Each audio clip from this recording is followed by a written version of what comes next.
गिल साहब, बहुत स्वागत है आपका न्यूज इंडिया के इस खास कार्यक्रम में। बघेल साहब, विकसित भारत 2047 का जो सपना है उसको लेकर हमने ये कार्यक्रम रखा और अब आपके जरिए मैं जरा समझना चाहूंगा कि क्या भूमिका रहने वाली है, क्योंकि विरोध बहुत भारी है। विपक्ष के पास हम जाते हैं, वो कहते हैं कि ये सपना सिर्फ दिखाया जा रहा है, ऐसा कुछ है नहीं। भारत बहुत पीछे जा रहा है। आपका तो बड़ा लंबा अनुभव रहा है और आपके उस अनुभव पर मैं बाद में आऊंगा, लेकिन ये सपना कैसे पूरा होता हुआ दिख रहा है आपको? 14 से 25 तक मेरे ख्याल से हर विभाग के मंत्री लोग आ रहे हैं जी। वो अपने विभाग का ही आंकड़ा देंगे और आंकड़े झूठ नहीं बोलते हैं। वो चिल्ला चिल्ला करके कहते हैं कि ये आंकड़ा सच है। तो इस 10 साल में रेलवे में आप देख लीजिएगा कि प्रतिदिन कितने किलोमीटर यूपीए में सड़क बनती, पटरी बनती थी, अब कितनी बन रही है। एनएचआई में तब पर डे कितने किलोमीटर सड़क बनती थी, अब कितने किलोमीटर बन रही है। जहाँ तक मेरे डिपार्टमेंट का मामला है, पंचायत राज विभाग में से कोई उत्पादन नहीं होता है। उससे सुधारात्मक काम हम लोग करते हैं। तो 5,911 करोड़ से राष्ट्रीय ग्राम स्वराज अभियान को चला रहे हैं, जिससे देश की खुशहाली का रास्ता खेत खलिहान से जाता है। भारत जब तक रहेगा तब तक ये गांव देहात और किसानों का देश कहलाएगा। और पंचायत एक अंतिम सीढ़ी है जहां से अंत्योदय होता है। तो हमारा विभाग की बड़ी भूमिका एक नागरिक सुविधाओं में, जैसे नाली है, खरंजा है, पीने का पानी है, कूड़ा प्रबंधन है, आदि में कर रहा है। लेकिन जहाँ तक एनिमल हस्बेंड्री और डेयरी विभाग का मामला है जी, उसमें पिछले 10 साल में ये परिवर्तन आया है कि 14 से लेके 14 तक 146.3 मिलियन टन से बढ़कर 239 मिलियन मीट्रिक टन हो गया है दूध। तो ये तो आंकड़ा बोल ही रहा है, 10 साल में 63%, 63.56% की हो रही है। अंडा उत्पादन में 78.48 बिलियन से लेके 142.77 हो गया है। तो ये भी लगभग दुगना हो गया है। तो 47 तक कहाँ तक पहुँचेंगे? कैसे कर पाए आप लोग, क्योंकि अभी बता रहा हूँ।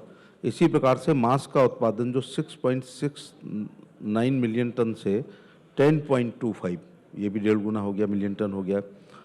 तो 27% की गाय भैंसों के दूध के उत्पादन में वृद्धि हुई है।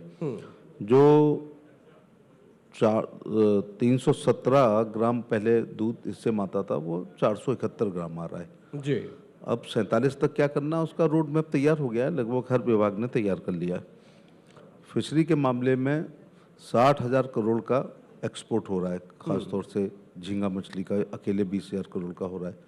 80 लाख लोग इससे जुड़े हैं। 47 तक इसको 1.25 करोड़ तक इस विभाग से जोड़ देंगे। मरीन में भी बहुत ज़्यादा फिश कैचिंग हो रही है, इनलैंड में भी हो रही है, एक्वाकल्चर भी हो रहा है, सी बीड्स भी हो रहा है, और ट्रांसपोंडर लगा रहे हैं फिशरमैन की लाइफ में। ये पता चल रहा है कि तूफान कब आएगा, आंधी कब आएगी, फिशेज कहाँ पर ज़्यादा है। तो सभी जो एनिमल हस्बेंड्री, डेयरी और फिशरी और पंचायती राज हम देख रहे हैं जी, गेहूं और चावल के उत्पादन से ज़्यादा मछली का उत्पादन हो रहा है। चूंकि बड़ा ये दिलचस्प है, जब आपने एनिमल हस्बेंड्री का जिक्र किया है, मैं खुद भी एग्रीकल्चर का स्टूडेंट रहा हूं और वहां पर ये माना जाता था कि हमारा देश जो है, कहा तो जाता है कृषि प्रधान, और उसमें सिर्फ चावल गेहूं तक उसको हमने सीमित कर दिया। डेयरी प्रोडक्ट है, मत्स्य है, बहुत सारे सेक्टर्स हैं जिसमें हम काफ़ी पीछे रह गए थे।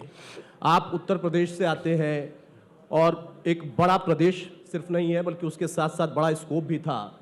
क्या लगता है आपको कि सिर्फ उत्तर प्रदेश की बात करें, देश की बात करें, गांव-गांव तक ये चीज़ें कितना आप लोग एक सरकार के तौर पर पहुंचा पा रहे हैं, जिससे कनेक्टिविटी बढ़ पा रही है, लोगों का रुझान उस पर आ रहा है? देखिए, 65 साल तक तो एनिमल हस्बेंड्री, डेयरी और फिशरी ये डिपार्टमेंट ही नहीं था, एग्रीकल्चर के नीचे था। और एग्रीकल्चर मिनिस्टर की मुझे लगता है लास्ट प्रायोरिटी यहाँ रहती होगी, क्योंकि वो विभाग अपने आप में बहुत बड़ा है। मोदी जी ने पहली बार कृषि मंत्रालय से हटाकर एनिमल हस्बेंड्री, डेयरी और फिशरी का एक अलग विभाग बनाया है। 3 मंत्री हैं उसमें, सेक्रेटरी अलग है, अलग मंत्रालय है। तो प्रधानमंत्री जी का जो सपना है कि किसानों की आय दुगनी की जाए, जी, वो खेती से तो नहीं हुई है।